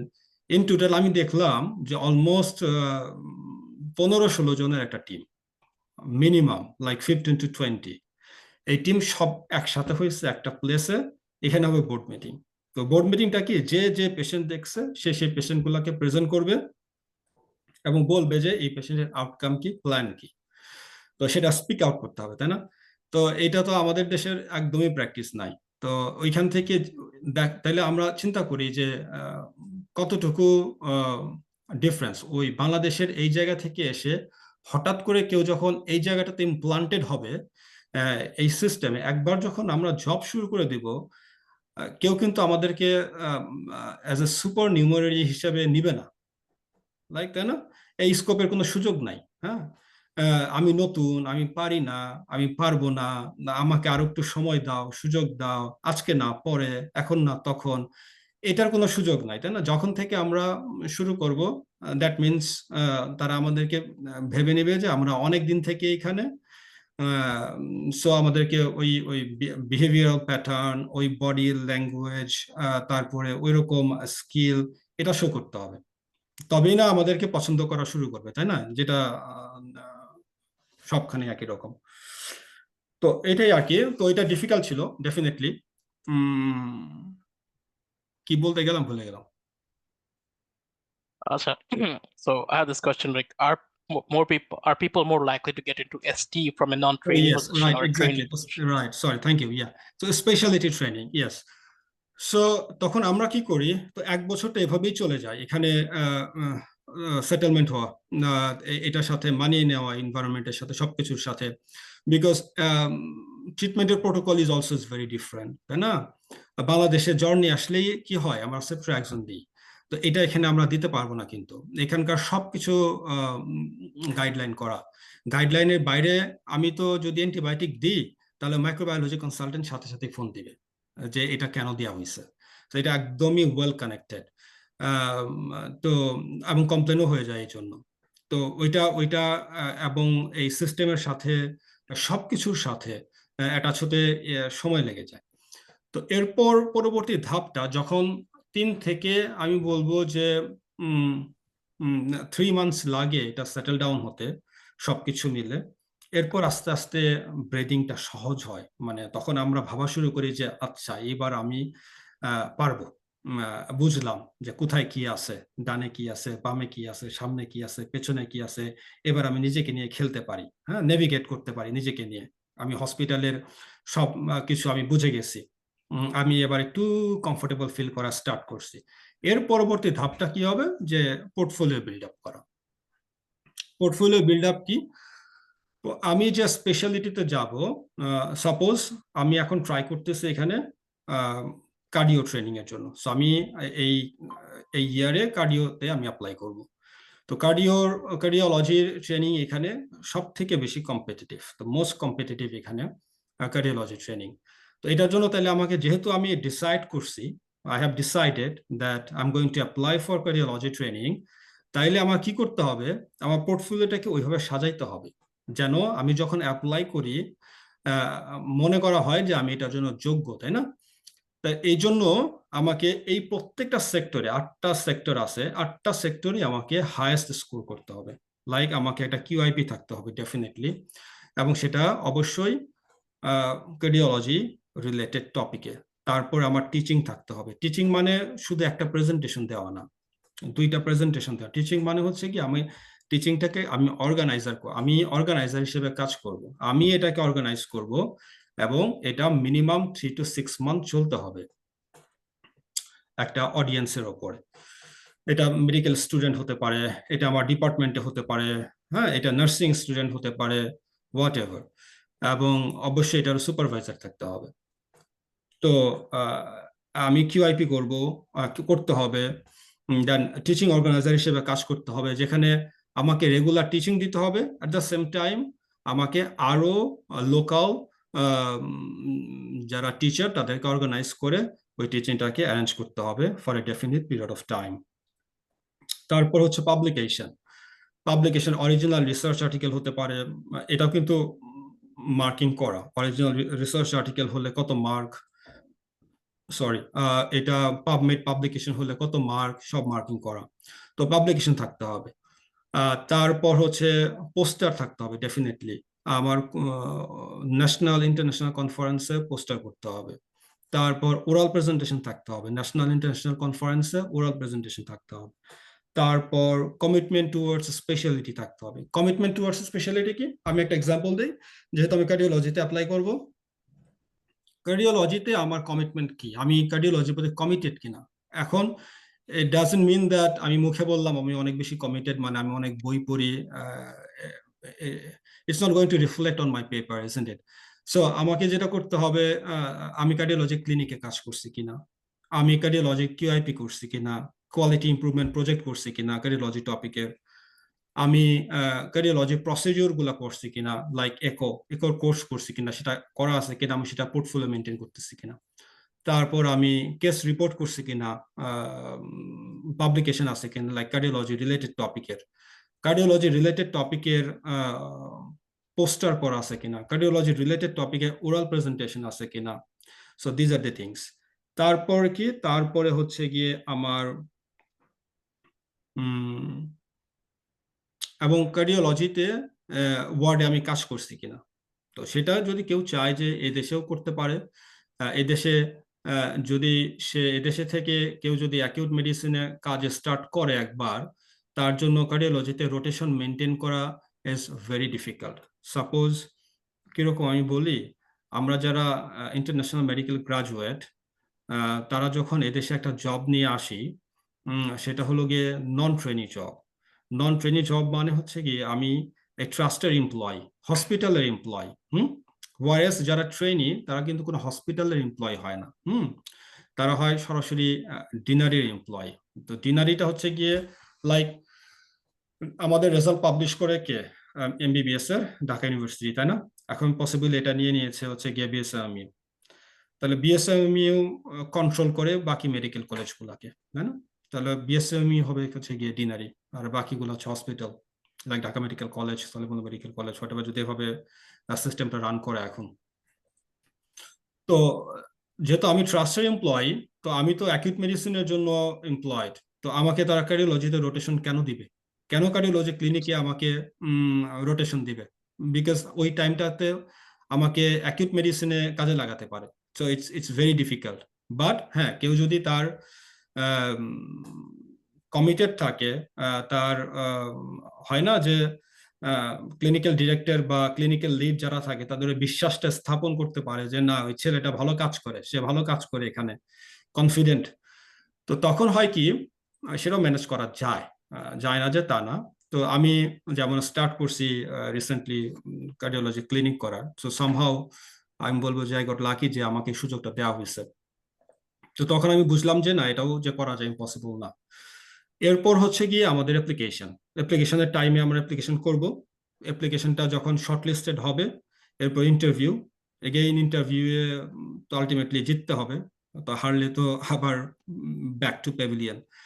এরপর হচ্ছে ট্রেনিং স্টার্ট, ST4 থেকে ST7 পর্যন্ত ট্রেনিং কার্ডিওলজিতে বা অন্য স্পেশালিটিতে। এরপর যে সমস্ত স্পেশালিটিতে প্রসিডিওর আছে, লাইক গ্যাস্ট্রোতে কি আছে, ERCP আছে, ERCP জন্য এটা খুবই হাইলি স্পেশালাইজড একটা প্রসিডিওর। কার্ডিওলজিতে আছে হচ্ছে গিয়ে ডিভাইস, কমপ্লেক্স ডিভাইস অ্যান্ড হচ্ছে গিয়ে এনজিওগ্রাফি অ্যান্ড অল। এটার জন্য আবার ফেলোশিপ আছে। এরপরে 2 বছর কি এটা ফেলোশিপ করবে। So UK training is way lengthy than any other country. IMT করতে হবে, ইন্টারনাল মেডিসিন ট্রেনিং করতে হবে, এরপর হায়ার স্পেশালিটি ট্রেনিং কমপ্লিট করতে হবে, এরপরে যে আবার fellowship for the specified things. এই তো দিন শেষে Okay. এটা পার্সোনাল স্যাটিসফ্যাকশন, যে যেটা করতে চাই। আমি অলওয়েজ বলি, আমার কাছে মনে হয় যে 5th ইয়ারটা খুবই ইম্পর্টেন্ট, এরপরে ইন্টার্নশিপ খুবই ইম্পর্টেন্ট, সেটাও না হলে ইন্টার্নশিপের প্রথম 2 বছর খুবই ইম্পর্টেন্ট, যে ডিসিশন নেওয়া যে আমি কি করব, আমি ইউএসএ তে যাব, আমি ইউকে তে যাব, আমি অস্ট্রেলিয়াতে যাব, আমি কোথায় যাব, আমি বাংলাদেশে থাকবো, সবই ঠিক আছে, কোনোটাই ভুল না। যে বাংলাদেশে থাকে, যে বাংলাদেশে এফসিবিএস কমপ্লিট করে অথবা এমডিএমএস কমপ্লিট করে, তার লাইফটাও অনেক ভালো। সব দেশেই ডিফিকাল্ট, কোনো দেশেই সহজ না, সব দেশেই অনেক কম্পিটিশন, সব দেশেই রিস্ক অ্যান্ড বেনিফিট আছে, সব দেশেই চ্যালেঞ্জেস আছে, কোনো দেশেই কোনো দেশেই রেড কার্পেট সাজানো না। তো চ্যালেঞ্জেস থাকবে লাইফে, বাট ডিসিশন নেওয়াটা ইম্পর্টেন্ট। আমি কি করব, আমি কোথায় দেখতে চাই নিজেকে, আমি নেক্সট 10 ইয়ার্স কিভাবে আমি নিজেকে আগায় নিতে চাই সামনে। লাইফে অনেক চ্যালেঞ্জ, বাধা, অনেক কিছু আসবে, বা দিন শেষে ইম্পর্টেন্ট ডিসিশন নেওয়া। Decision making is very very important, যেটাই করি আমরা। Okay, my last question for you today. Since it is difficult to get rotation in cardio in the UK, what can people do in this country that will help in getting ST later? Okay, thank you. ওই যে বললাম আমি, আমাদের জবগুলো usually যারা IMG তারা আসে internal মেডিসিনে, because directly cardiology job নিয়ে আসা, ডিরেক্টলি গ্যাস্ট্রোতে জব নিয়ে আসা, ডিরেক্টলি রেসপিরেটরিতে জব নিয়ে আসা is very difficult, because mostly এগুলাতে ট্রেনি নাম্বার দিয়েই ফিল আপ হয়ে যায় পোস্টগুলা, তো থাকে না, ভেরি মিনিমাম নাম্বার পোস্ট থাকে for non training post. Suppose বাংলাদেশে কেউ একজন রেসপিরেটরি মেডিসিনে এমডি করেছে অথবা এফসিবিএস কমপ্লিট করেছে, সে যদি চায় সে রেসপিরেটরি মেডিসিনের রেজিস্ট্রার হিসেবে ডিরেক্ট আসতে পারে, বাট তার জন্য এটা ডিফিকাল্ট হবে, because number of non training post in sub speciality is very minimum. So ultimately acute মেডিসিনটা ইউকেতে ভেরি ওয়াইড স্প্রেড, অনেক পোস্ট আছে এখানে, বিকজ পুরো হসপিটালটা চালায় হচ্ছে কি অ্যাকিউট মেডিসিন। কেমন একটা সিম্পল এক্সাম্পল দিই, একটা পেশেন্ট যদি সাপোজ সিভিয়ার ও ম্যাসিভ প্লুরাল এফিউশন নিয়ে আসে, এবং সেটা এতটাই ম্যাসিভ যে অলমোস্ট রেসপিরেটরি কম্প্রোমাইজ করতেছে, যে যার জন্য এমার্জেন্সি চেস্ট ড্রেন লাগবে, সেটা কিন্তু একজন অ্যাকিউট মেডিসিনের রেজিস্ট্রারকেই করতে হবে যদি এটা এমার্জেন্সি হয়। তারপরে হচ্ছে গিয়ে মানে এই টাইপ। সো এবং সাপোজ চিন্তা করি যে একটা পেশেন্ট সিওপিডির পেশেন্ট, সে অ্যাকিউট এক্সারবেশন নিয়ে আসছে, নিয়ে এসে ট্যাপ টু রেসপিরেটরি ফেলিউর নিয়ে আসছে। বাংলাদেশে আমরা কি করি, এখন এনআইভি স্টার্ট করতে হবে, বাইপেপ স্টার্ট করতে হবে, দিলাম হচ্ছে গিয়ে আমরা কি এসডি তে পাঠাই দিয়ে, তো আমাদের শোল্ডার রেসপন্সিবিলিটি শেষ। কিন্তু এখানেও কিন্তু অ্যাকিউট মেডিসিন রেজিস্ট্রারকে কমপ্লিটলি এটা ওয়ার্ডেই ম্যানেজ করতে হবে। সো এই জন্য health system in UK is way more different than US. আমি এই আরেকটা কথা বলতে চাই যে সবাইকে, সেটা হচ্ছে প্রত্যেকটা একটা দেশের হেলথ সিস্টেম কিন্তু ডিপেন্ড করে ওই দেশের ইকোনমির উপর, তাই না? যে দেশের ইকোনমি যত বেশি স্ট্রং, তার বাজেট তত বেশি থাকে। তো ইউকের হেলথ সিস্টেম যেহেতু এটা পুরোটাই হচ্ছে গিয়ে Government funded. হ্যাঁ, গভর্নমেন্ট সেন্টার, গভর্নমেন্ট ফান্ডেড, তো এখানের হেলথ সিস্টেমটা way more rationalized and way more specific guideline based. চাইলেই আমরা অনেক কিছু করতে পারি না, সেটাকে অবশ্যই রেশনালাইজ হতে হবে। যেহেতু এটা প্রাইভেটাইজ না, আমার মন মতো করে আমি কিছু করতে পারবো না, যার কারণে অ্যাকিউট মেডিসিনের যারা ফিজিশিয়ান তারাই পুরো হসপিটালটাকে চালায়। যদি স্পেসিফিক কিছু লাগে, লাইক একটা পেশেন্টের ব্রঙ্কোস্কোপি লাগবে, তখন সেটা আমরা রেফার করে দিই। একটা পেশেন্টের প্লুরাল বায়োপসি লাগবে, সেটাকে করে দেই। কিন্তু চেস্ট ড্রেন পর্যন্ত কিন্তু ওই রোগীটা আমাদের কাছে, অ্যাকিউট মেডিসিনের কাছে। একটা পেশেন্টের যদি নন STMI এবং তার যদি ইলেকটিভ এনজিওগ্রাম লাগে সেটার আগে পর্যন্ত সে অ্যাকিউট মেডিসিনে থাকবে। সো বলতে যাচ্ছি যে সব স্পেশালিটিতে স্পেসিফিক প্রসিডিউরের আগে পর্যন্ত পেশেন্টগুলো অ্যাকিউট মেডিসিনেই থাকে। তো যার কারণে এখানে অনেক বেশি স্টাফ দরকার হয় এবং এখানে অনেক বেশি নন ট্রেনিং পোস্টগুলো আছে। তো IMG যারা তারা অ্যাকিউট মেডিসিনে জয়েন করে নিজেদেরকে সেটেল ডাউন করে পোর্টফোলিও বিল্ড আপ করে আলটিমেটলি তারা হায়ার স্পেশালিটিতে অ্যাপ্লাই করে। At the end of the day সবারই এন্ড গোল হচ্ছে CCT কমপ্লিট করা, বিকজ CCT কমপ্লিট হয়ে গেলে তখন সে যদি চায় ইউকেতে থাকবে, সে যদি চায় অস্ট্রেলিয়াতে চলে যাবে, সে যদি চায় USA তে যাবে, it is recognized everywhere. Thank you. So to everyone who has been listening in and have any questions for us, feel free to ask them in the comment section. We already have quite a few questions here. Thank you, Dr. Anik. It was a pleasure conducting this session. Rest of the session will be conducted by Dr. Irina. Thank you so much, Dr. Anik, for your insightful discussion. So I will start the Q&A session now. First of all, I have a question myself.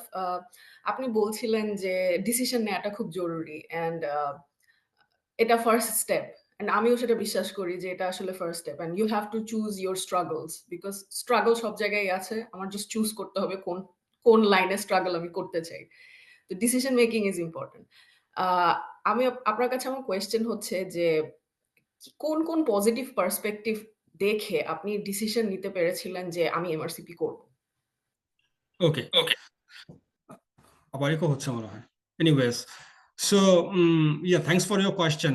I mean, MRCP was the ultimate goal because আমি ছোটবেলা থেকে যখন বড় হইছি, আমি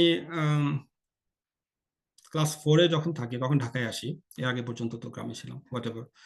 তো এরপর থেকে আমার ফ্যামিলি মেম্বার যারাই ডাক্তারদের কাছে যেত, তো তখনই লেখা দেখতাম যে ডাক্তারদের নামের সাথে MRCP Glasgow, MRCP এডিন, MRCP London, MRCP UK, ওইখান থেকে ওই ফ্লেভারটা ডেভেলপ করে যে এবং ওইটাই আর কি। তো ওইখান থেকে মনে হয় যে আমার ভিতরে সবসময় ছিল যে এটাই একটা আলটিমেট জিনিস, যে এটা করতে হবে।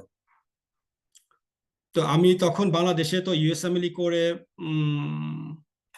USA MD এরকম কাউকে আমি দেখি নাই।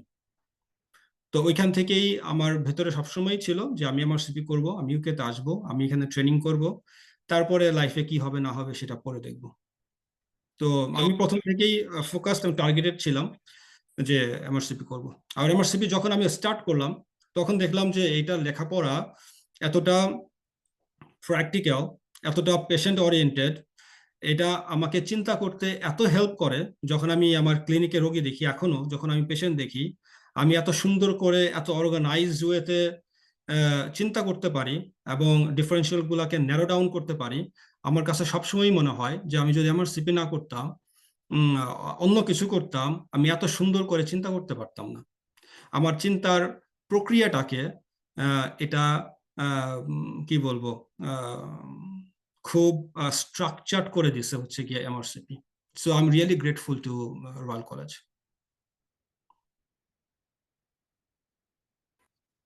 Thank you. অডিয়েন্সের কাছ থেকে একটা কোয়েশ্চেন আছে। ডক্টর মারুফ হাসান জানতে চাচ্ছে যে what study materials are important for MRCP except online resources? Okay, thank you. It's a good question. So again, আমি ওই যে বললাম যে ডিপেন্ডস অন ইন্ডিভিজুয়াল ক্যাপাবিলিটি, কে কিভাবে পড়তে চায়। এখন অনেকে শর্টকাট করে পড়বে, এটাও অনেকে পাস করে গেছে, অনেকে একটু লেন্দি করে পড়বে, এটাতেও অনেকে সাকসেসফুল হয়েছে। Depends on individual capabilities. But আমি অবশ্যই বলবো যে যখন কেউ ফোকাসড করবে যে আমি MRCP প্রিপারেশন নিব, MRCP পড়বো, তাকে সে যেন অবশ্যই, যদি সে বাংলাদেশে থাকে, সে যেন অবশ্যই FCPS-টাকেও সাথে করে আগায়। এতে করে আমি ওই যে বলি যে একজন আরেকজনের পরিপূরক, এতে হেল্প করে অনেক বেশি। এখন এটার এক্সাম্পল হিসাবে আমি বলবো যে ছেলেটা বা যে মেয়েটা 5th ইয়ার এবং ইন্টার্নশিপে মেডিসিনটাকে ভালোভাবে পড়েনি, লাইক আমরা কি করি বাংলাদেশে, ডেভিডসন পড়ি, ম্যাকলয়েড পড়ি, সবাই তো কমপ্লিটলি পড়তে পারি না, তাই না? তারপরে যতটুকু চেষ্টা করি পড়ি। আমাদের একটা তখন পর্যন্ত একটা আইডিয়া থাকে। ইন্টার্নশিপে আমরা পেশেন্ট দেখে যে রোগীটাকে দেখলাম সেটা আমরা পরে যে আবার বইটা খুললাম, এভাবে করে ধীরে ধীরে ধীরে ধীরে নলেজটা বিল্ড আপ করে। নলেজ কিন্তু কখনোই 3 মাস 6 মাস এক বছরে বিল্ড আপ করে না, তাই না? যেটা 3 মাসে 6 মাসে বিল্ড আপ করে সেটা মাথা থেকে বের হয়ে যায়। এটা খুবই গ্রাজুয়ালি বিল্ড আপ করে, তখন এটা থেকে যায়। তখন আমরা ওই একটা টপিককে নিয়ে অনেকক্ষণ কথা বলতে পারবো, বিল্ড আপ করে। তো এখন কিছু ম্যাটেরিয়ালস আছে আমাদের হাতে এমআরসিপি প্রিপারেশন নেওয়ার জন্য, যেমন খালেদ আল মাগরাবি, এটার একটা বই। তারপর হচ্ছে নোটস এন্ড নোটস, সবাই পড়ে, রাইটারের নাম কি ভুলে গেছে, যাই হোক। এই দুইটা বই খুবই পপুলার। এখন এই দুইটা বইতে যে জিনিসগুলো লেখা আছে সেটা কিন্তু একদমই এক্সাম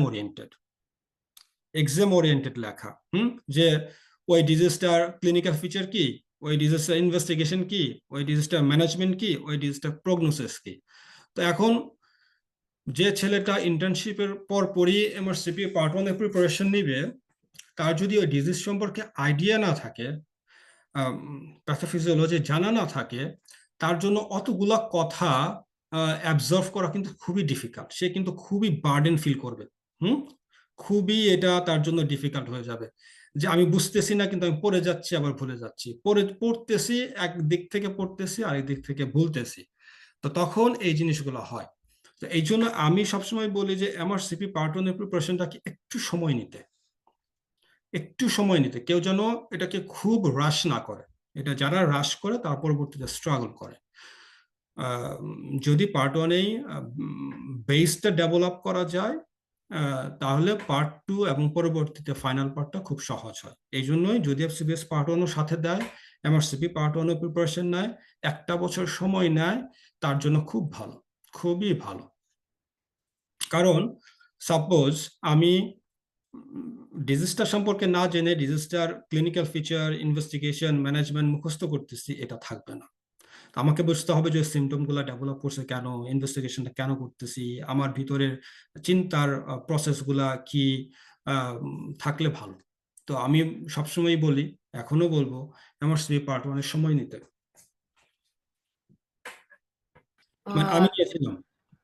I totally agree যে আমি প্রথমে যখন ইউএসএমএলই পড়ার চেষ্টা করছিলাম 5th ইয়ারের দিকে, তখন যেভাবে আগাতে পারছিলাম ফ্রাস্ট্রেটেড হয়ে যাচ্ছিলাম যে কিছু বুঝতেছি না, এরকম কেন। পরে যখন আফটার ওয়ার্কিং ফর 3-4 ইয়ার্স আমি আবার শুরু করলাম পড়া, তখন it was very much easier. আমি অনেক কিছু কোরিলেট করতে পারছিলাম my clinical experience, and it was easier. So That's how we should go. I mean, yeah. পড়াশোনার পাশাপাশি ট্রেনিং করাটা খুবই ইম্পর্টেন্ট, আমার কাছেও সেটা মনে হয় যে কিছু একটা ট্রেনিং ইনভলভ থাকা, পেশেন্ট দেখা। মানে আমি বলবো সিরিয়াস ট্রেনিং ইনভলভ থাকা, মানে জিনিসটা এরকম না যে যাওয়া আর আসা। তবেই সেটা আলটিমেটলি একটা স্কিলে ডেভেলপ করবে। মানে আমরা লেখাপড়া করি, ডাক্তারদের সাথে অন্য প্রফেশনের ডিফারেন্স কি? আমরা এখানে লেখাপড়া যেটাই করি সেটাকে আমাদের ইউজ করতে হবে, তাই না? ইন প্র্যাকটিস ইউজ করতে হবে। ওইটাকে স্কিলে ডেভেলপ করতে হবে। স্কিলটা কিন্তু বাসায় পড়ে হবে না। এখানে আমার একটা কোয়েশ্চেন হচ্ছে যে ব্যালেন্সটা কিভাবে করা উচিত? যে আমি প্রতিদিন এতটুকু সময় পড়াশোনার জন্য রাখবো কাজের পাশাপাশি, নাকি কাজের ফাঁকে ফাঁকে পড়াশোনা করলে ভালো? আপনার পার্সোনাল এক্সপেরিয়েন্সটা কি? এটা খুবই খুবই খুবই গুড কোয়েশ্চেন। আই মিন, এটাই সব থেকে বেশি ইম্পর্টেন্ট কোয়েশ্চেন। তো এখন আমাদের প্রফেশনটা খুবই ডিফিকাল্ট, স্পেশালি আমাদের দেশের জন্য, বিকজ ইন্টার্নশিপের পরে আমাদের যেরকম জবের সিস্টেম, যেরকম ইনকামের অবস্থা, আর্নিং এর অবস্থা, এখন কত দিন ওভাবে চালানো যায় এটার আসলে এক্সাক্ট আনসার আমার কাছে নাই। কিন্তু যেটার আনসার আমার কাছে আছে সেটা বলতে পারি। সেটা হলো যে ইন্টার্নশিপের পরের 3 বছর খুবই ইম্পর্টেন্ট, পরের 3 থেকে 4 বছর খুবই ইম্পর্টেন্ট। এটা ইন্টার্নশিপের পরে পুরো লাইফটাকেই এই 3 থেকে 4 বছরে দিয়ে দেওয়া উচিত। লাইক যে ছেলে বা যে মেয়ে যখন ইন্টার্নশিপে থাকবে বা ফাইনাল পাস করবে, সে যেন মনে করে যে নেক্সট 3 ইয়ার্স আমি আমার লাইফটাকে ডেডিকেট করব। তার জন্য 3 বছর পরে লাইফটা খুবই সুন্দর হবে, কারণ এই মেডিকেল সেক্টরটা এত ডাইনামিক। এটা আমরা ভুল বুঝে ভুল পথে থেকে নষ্ট করি, এরপরে হচ্ছে গিয়ে স্ট্রাগল করি, হতাশ হই, বলি যে আরে কি কোন জায়গায় আসলাম, কিছু করতে পারতেছে না, আমার ফ্রেন্ডরা এত কিছু করে ফেলতেছে। এর কারণটা হইতেছে যে ইন্টার্নশিপের সময় আমি লাইফটাকে প্ল্যান করি নাই। এর কারণটা হচ্ছে ইন্টার্নশিপের পরবর্তী 3 বছর আমি নষ্ট করে ফেলছি।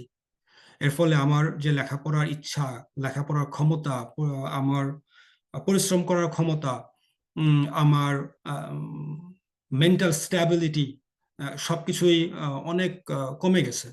এখন একটা ছেলে বা একটা মেয়ে ইন্টারমিডিয়েট পর্যন্ত এত ভালো লেখাপড়া করে, এত ভালো রেজাল্ট, তারপরে পরীক্ষা দিল, চান্স পেলো, মেডিকেলে পড়লো, সবই করলো, ঠিক আছে, কিন্তু ওইটা একটা পার্ট, কিন্তু ওইটা কিন্তু পার্ট 1। মেডিকেলে লেখাপড়া করা, ডাক্তার হওয়ার পরে কিন্তু পার্ট 2, ওইখানে সাকসেসফুল হইতে গেলে কিন্তু আবার ওই ইন্টারমিডিয়েটে যেভাবে লেখাপড়া করছে ওইভাবেই লেখাপড়া করতে হবে, স্পেশালি ফার্স্ট 3 ইয়ার্স।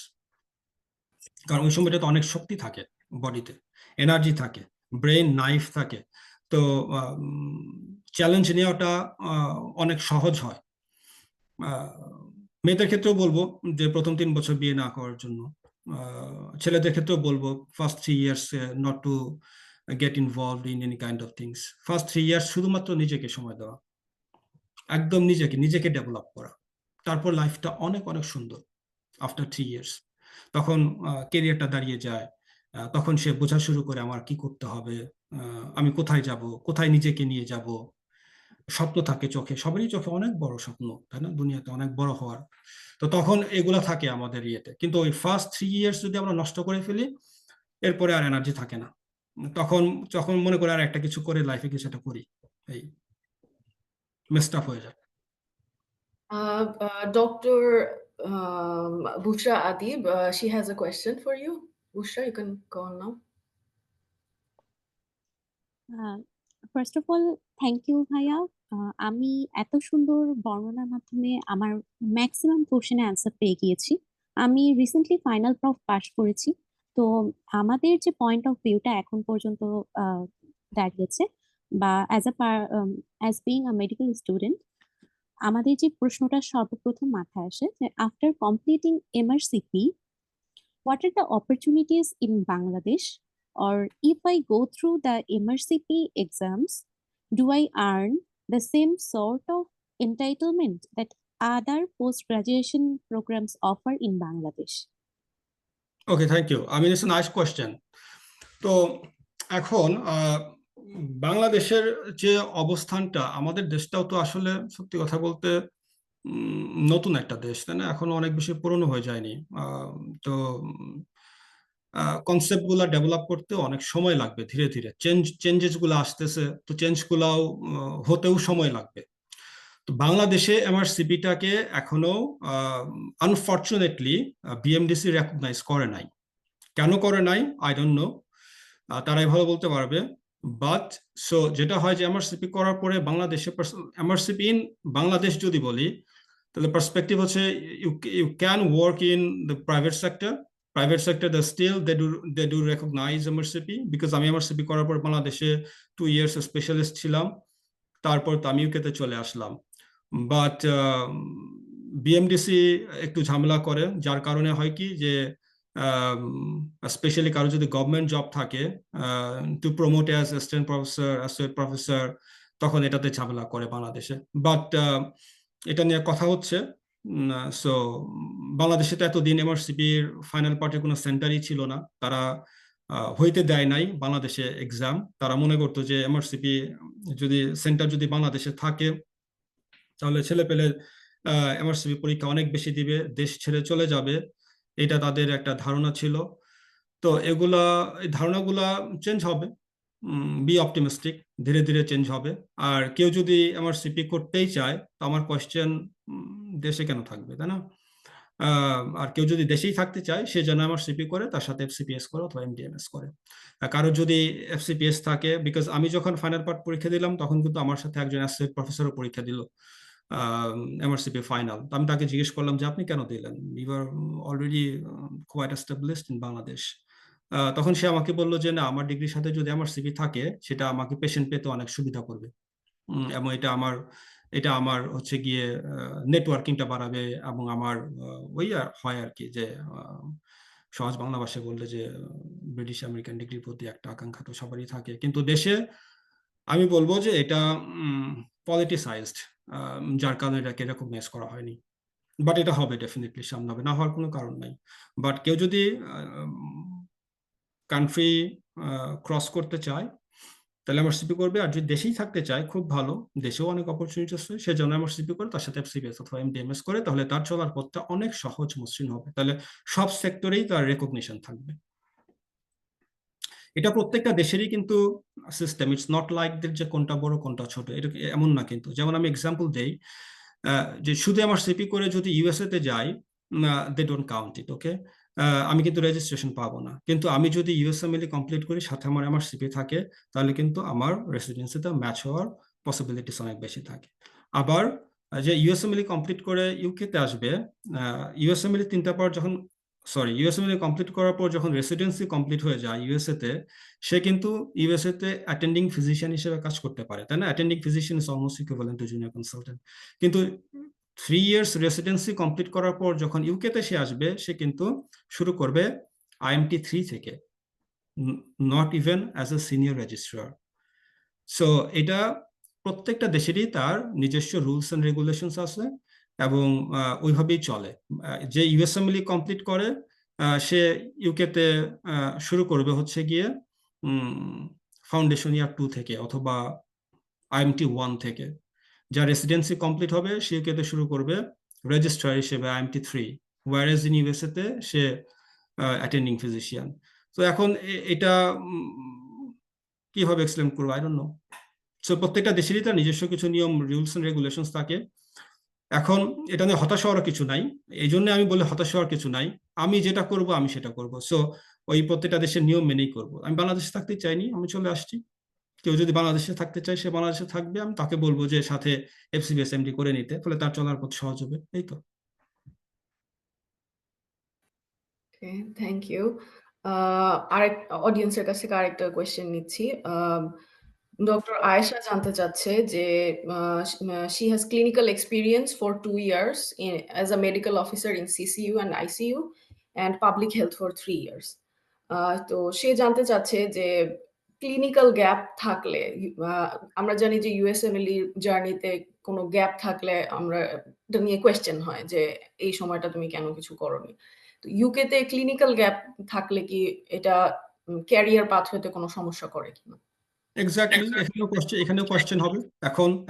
এখন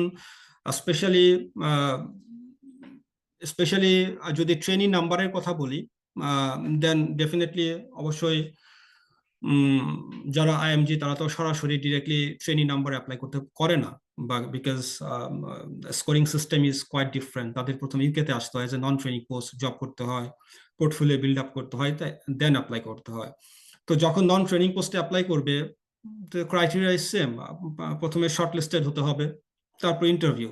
এখন যদি যে এক্সাম্পলটা দিলাম 1800 অ্যাপ্লিকেশন পড়লো, তার মধ্যে দুইজনকে তারা সিলেক্ট করবে, দুইজনকে সিলেক্ট করলে সাপোজ 20 জনকে শর্ট লিস্ট করবে। 1800 জনের মধ্যে যদি 20 জনে আসতে হয়, তাহলে ক্লিনিক্যাল গ্যাপ থাকলে একটু ডিফিকাল্ট, বাট নেভার ইম্পসিবল। তো এখন কেন ইম্পসিবল না? যা ক্লিনিক্যাল গ্যাপ একবার হয়ে গেছে তো হয়ে গেছে, সেটাকে রিপেয়ার করা যাবে? রিপেয়ার করা যাবে না। তাহলে এখন যখন সে জব স্টার্ট করছে, এখন সিভিটাকে সুন্দর করে ডেভেলপ করতে হবে, এখন যেন তার সিভিতে ওই স্পাইস গুলা থাকে। তাহলে আর আগে যে গ্যাপটা ছিল সেটা দেখবে না। তাহলে সেটাকে আমি কিভাবে নিজেকে সেল করব, সেটা একমাত্রই আমার বিষয়। তো আমি যদি প্রায়োরিটি দিই, আমার 5 বছর গ্যাপ আছে, তো আমাকে নেবে কেন? আমি প্রায়োরিটি দেবো আমি এখন কি করছি, তাই না? তো তখন আর কোনো প্রবলেম হবে না। আমি দেখাবো আমি এটা করছি, আমি এটা করছি, আমি এটা করছি, আমি এটা করছি, আমি এটার জন্য যোগ্য এই জবের জন্য। তো আর যে আমার যে গ্যাপটা আছে সেটা থাকবে, তো যদি 20টা পয়েন্ট থাকে 20 নম্বরে, তো আমি কেন যে যে সিভি গুলা দেখতেছে বা সিলেক্ট করতেছে তাকে কেন আমি সুযোগ দিব আমার 20 নম্বরে চোখ দেওয়ার জন্য? প্রথম 4-5টা পয়েন্টে আমি এত সুন্দর সুন্দর কথা দিব, এত কিছু করছি আমি, তো সে ইমপ্রেসড হবে। It's all about selling yourself. Yeah, that makes sense. Thank you. আচ্ছা, আরেকটা কোয়েশ্চেন ডক্টর শাওন আহমেদ। সে জানতে চাচ্ছে যে অ্যাজ আ নিউ গ্র্যাজুয়েট, এখন আমাদের সাথে ডক্টর বুশা, ডক্টর মিম্মা তারাও আছে, তারাও নিউ গ্র্যাজুয়েট। নিউ গ্র্যাজুয়েটের জন্য তাইলে কিভাবে আগানো উচিত? ইন শর্ট, আই মিন আপনি অলরেডি অনেক কিছু বলেছেন যে সিলেক্ট করা, গোল সেট করা, ১ম ৩ বছর হচ্ছে আগানো। আম মেবি আমি যেটা জানতে চাচ্ছি সেটা হচ্ছে সে যেটা জানতে চাচ্ছে what they can do, what a new graduate can do after internship that will give more opportunity to easily grab a job or get training post ভবিষ্যতে। এটা এটা I mean thanks for his or her question. I mean এটা খুবই একটা big question. এটা বলতে গেলে তো আবার অনেক কথা বলতে হবে, তাই না? আমি যদি শর্ট করে বলতে চাই, 3 বছর কমপ্লিটলি নিজেকে ডেডিকেট করতে হবে ফর ফিউচার লাইফ। একদম লাইফের জন্য ডেডিকেট করতে হবে, ডিসাইড করতে হবে আমি কি করব। আমি অ্যাসেম্বলি কমপ্লিট করব, আমি এমআরসিপি করব, আমি প্ল্যাব আমি বলি না প্ল্যাব করতে, আমি অলওয়েজ এনকারেজ করি for assembly or MRCP or USMLE, AMC very good. কারণ এখন অস্ট্রেলিয়াতে জব অনেক বেশি। কেউ যদি এএমসি করতে চায় অবশ্যই আমি এটাকে অনেক অ্যাপ্রিশিয়েট করি, because AMC is very easy, খুব সহজেই করা যায়, বেশি সময় লাগে না। এবং অস্ট্রেলিয়ায় কোভিডের পরবর্তী সময়ে অস্ট্রেলিয়াতে জব মার্কেটে এখন অনেক ভ্যাকেন্সি, তারা অনেক ডক্টর নিচ্ছে ওয়ার্ল্ড ওয়াইড, স্যালারি ভালো, life is good, but the problem is training number are not equal for IMG and Australian. So that's the only problem in Australia.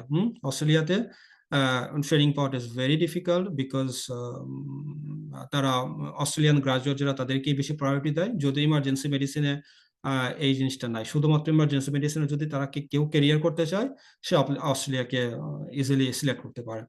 Anyways, তো ওটাই বলবো আর কি। ডিসিশন নেওয়া, আমরা ডিসিশন নিতে পারি না, আমাদের এডুকেশন সিস্টেম আমাদেরকে এটা শেখাইতে ব্যর্থ হয়েছে যে ডিসিশন নেওয়া। আমরা খুবই কনফিউজ থাকি, খুবই পাজল থাকি, আমরা সবই করতে চাই, কিছুই করতে পারি না। আমাদেরকে ডিসিশন নিতে হবে, আমাদেরকে সবকিছু করার লোভ কমাইতে হবে, আমাদেরকে প্রথমে ডিসিশন নিতে হবে যে লাইফ আমি কি করব, আমি ওটাতেই আগাবো, আমি ওটাতে স্টিক থাকবো। That is important. আমার ফ্লিপ ফ্লপ করবো না, আজকে এটা কালকে এটা। 2টা পরীক্ষায় ফেল করলাম, সাপোজ কি হয়, আমি তো দেখেছি আমার ফ্রেন্ড সার্কেলের মাঝে বা অনেকের মাঝে, জুনিয়র সিনিয়র, FCS পার্ট 1 2বার দিলাম, ফেল করলাম, আর কিছু করবো না। এবার MDMS ও দিলাম, ফেল করলাম, এবার কি করবো, আমি খুব হতাশ। এটা যেন না হয়, আমি যেন স্টিক থাকি। খুবই ইম্পর্টেন্ট হচ্ছে 2টা জিনিস, প্ল্যান করা এবং সেটা এক্সিকিউট করা, এবং ওইটার জন্য টাইম দেওয়া, ডেডিকেশন, হার্ডওয়ার্কিং, ফোকাস। এই তো আর কি বলবো।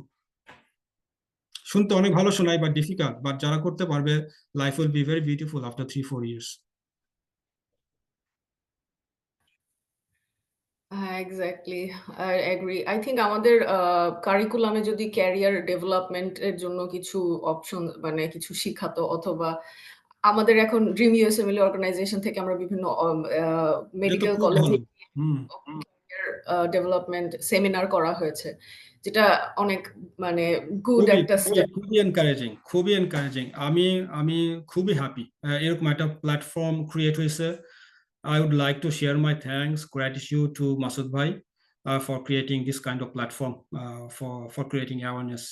So আমি বলবো যে এটা যদি শুধু এইরকম ওয়েবিনার তো খুব ইম্পর্টেন্ট, মেডিকেল কলেজগুলোতে যেও যদি ইন পার্সন করা যায়, সাপোজ বাংলাদেশে আপনারা যারা USMLE করেছেন, এমআরসিপি করেছেন, প্ল্যাব করেছেন, এএমসি করেছেন, তারা এটা করলে খুব ভালো।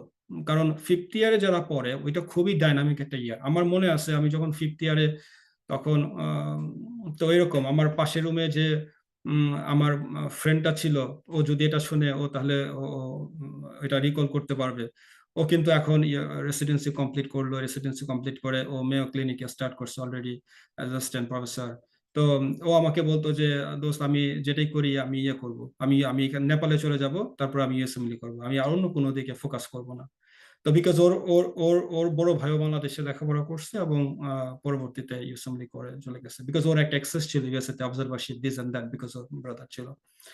এটা খুবই ইম্পর্টেন্ট বিকজ ফিফথ ইয়ারে যখন আমি মনে আছে আমি এত চেষ্টা করলাম ওই সময়টাতে জানার এমআরসিপি কি, ইউএসএমএল কি, ইউকে তে কি অপশন আছে, ইউএসএ তে কি অপশন আছে। I was in dark, complete darkness. I mean কি বলবো এটা, ইভেন দেন ইন্টার্নশিপের সময়, আফটার ইন্টার্নশিপ এত স্ট্রাগল করলাম, মানে একজনকে বলি জিজ্ঞেস করি বলতে চায় না। হরিবল সিচুয়েশন, মানে কি বলবো। এটা খুবই ইম্পর্টেন্ট, এরকম প্ল্যাটফর্ম যদি এই যে আমরা মেডিকেল কলেজগুলোতে যে যদি বলতে পারি আমাদের কত ছেলে মেয়ে, কত পটেনশিয়াল, কত মেধাবী, কত ভালো করতে চায়, সে গভর্নমেন্টে পড়ুক, প্রাইভেটে পড়ুক, হোয়াট এভার, তাদের জন্য যাত্রাটা সহজ হয়। একজন সিসিটির কথা জানতে চাচ্ছে যে after completing সিসিটি what are the opportunities in Bangladesh? Does BMDC recognize CCT? Yes, definitely BMDC recognizes CCT. The question is যে CCT কমপ্লিট করলে সে বাংলাদেশে কেন যাবে? That is a big question. So কেউ যায় না বাংলাদেশে CCT কমপ্লিট করার পর। তো CCT কমপ্লিট করার পর life is very beautiful in UK, Australia, middle east. কেউ যদি ইউএসএ যেতে চায় সে ইউএসএ তে ফেলোশিপ করতে যেতে পারে ডিরেক্টলি। সো এটাই আমাদের দেশে যারা অ্যাডমিনিস্ট্রেশনে আছে তাদের বুঝতে সক্ষম হচ্ছে না, আমি বলবো এটাই আর কি। তাদের এদিকে আরো বেশি ফোকাস করা উচিত। আমাদের সাথে আজকে আরো একজন কো-মডারেটর আছে, ডক্টর মিম্মা। তোমার যদি কোনো কোয়েশ্চেন থাকে তুমি জিজ্ঞেস করতে পারো, অথবা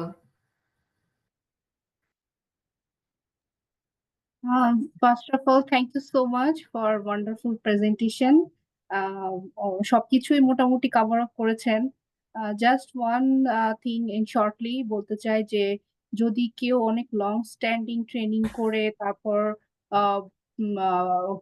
ইউকের জন্য প্রিপারেশন নিতে চায়, সেক্ষেত্রে PLAB or MRCP, which one will be best? Like 10 years in job in Bangladesh for training purpose or anything?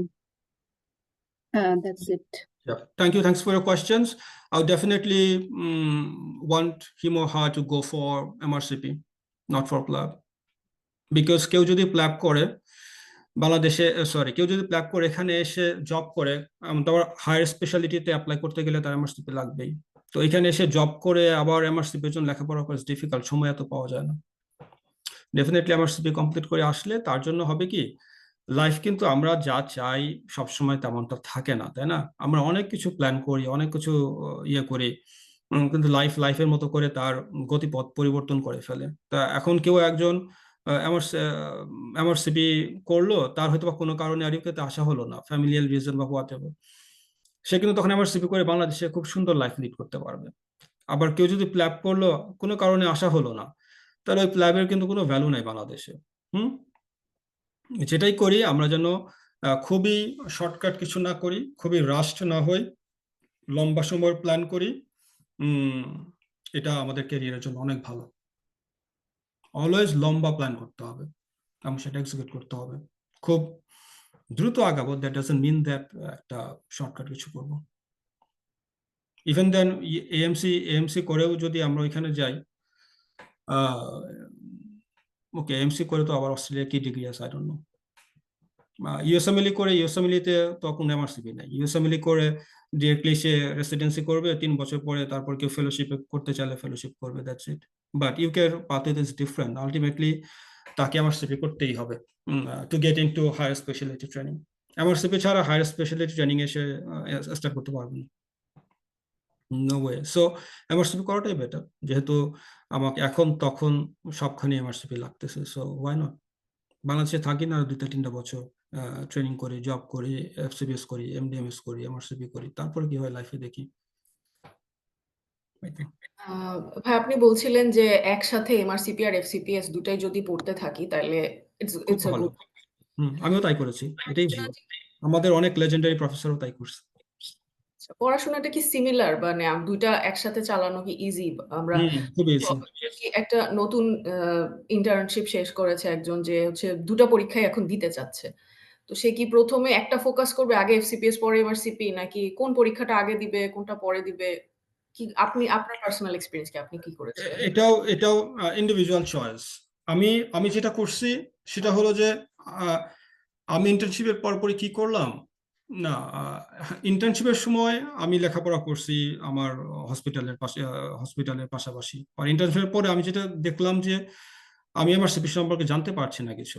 তো আবার এটা তো অনেক টাকা লাগবে, তাই না? পার্ট 1 তো আমাদের সময় 70,000-এর মতো ছিল, এখন তো পাউন্ডের একটু বেশি, কারণ একটু বেশি। তো অত টাকাটাও অ্যারেঞ্জ করা ডিফিকাল্ট ছিল আমার জন্য ওই সময়টাতে। তো তখন আমি চিন্তা করলাম যে আমি তখন আমার লাইফের ম্যাপটাকে একটু সাফল করলাম, যে আমি এবার এফসিপিএস পার্ট 1 দিই, এফসিপিএস পার্ট 1টা পাস করি, এতে করে আমার বেসটাও সলিড হবে, কনফিডেন্স বাড়বে অনেক বেশি নিজের মধ্যে, যে আমি পারি। আমি যে পারি এটার একটা এভিডেন্স তো লাগবে, তাই না? আমি পারি শুধু বললে হবে না, একটা এভিডেন্স যদি আসে, লাইক আমি একটা পরীক্ষায় পাস করলাম, তখন কনফিডেন্স বাড়ে যে আমি পারি, আমাকে দিয়ে হবে কিছু একটা। তো তারপরে প্রাইভেট হসপিটালে জব করবো, ওইভাবে আমি আগাবো সামনের দিকে। তো আমি এটাই করলাম, পার্ট 1 পাস করলাম, প্রথমবার এফসিএস পার্ট 1 ফেল করলাম, দ্বিতীয়বার এফসিএস পার্ট 1-এ পাস করলাম সেকেন্ড টাইম। তো তারপরে ট্রেনিং শুরু করলাম, জব করলাম, এমআরসিপি পার্ট 1 পার্ট 2, এই তো। That's how my career started. Thank you. ঠিক আছে। But it all depends on individual choice. এই কোনো বাধা ধরা নিয়ম নাই, বাট যেটাই আমি বলতে চাই সবাইকে যারা শুনতেছে, তারা যেন অনেক বেশি ডেডিকেটেড হয়। আমি ডেডিকেটেড মানে হচ্ছে গিয়ে ডিসাইড করে ফেলে কি করবে, ডিসিশন নেওয়াটা ইম্পর্টেন্ট।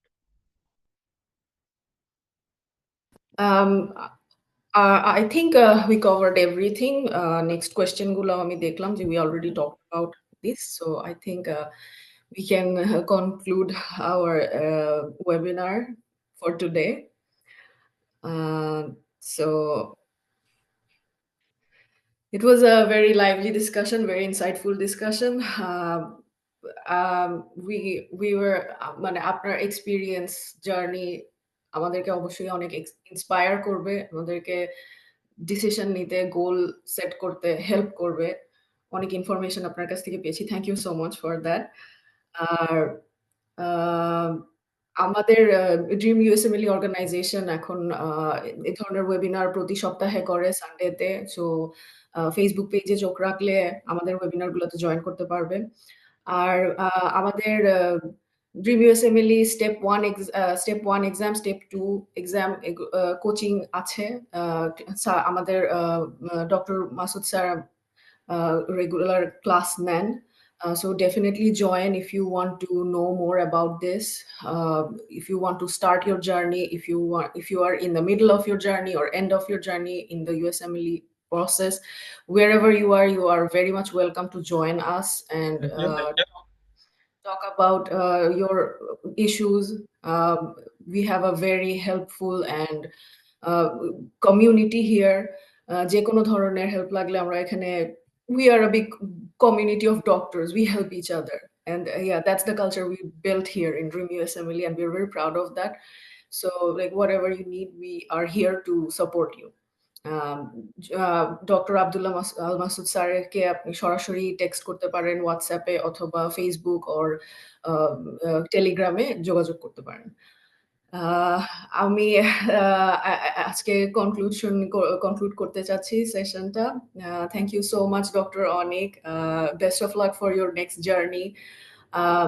আমাদের সাথে থাকবেন, নেক্সটে আমরা আবার আপনাকে মানে আপনার নেক্সট জার্নি আমাদের সাথে শেয়ার করবেন। আর এনিওয়ান কেউ যদি ইউকের ক্যারিয়ারের ব্যাপারে আরো নতুন কিছু জানতে চায়, আমাদের টেক্সটে আমাদেরকে জানালে আমরা চেষ্টা করব to get back to you. Thank you so much, everyone. Thank you so much, my co-moderators, Dr. Fayaz, Dr. Bushra, and Dr. Sumaya Mimma. And this was a very good, lively discussion today. Thank you so much. I'll conclude the session now. আপনার যদি আর কিছু বলার থাকে কারো, you can go ahead. Thank you. I mean, it was such a vibrant discussion. I mean, আবার আমি ধন্যবাদ চাই সবাইকে।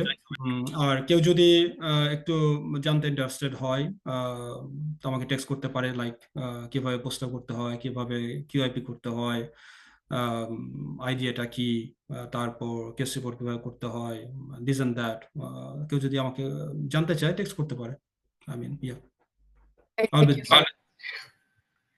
Thank you so much. We have weekly webinars every Sunday, so please join us. Thank you so much, everyone.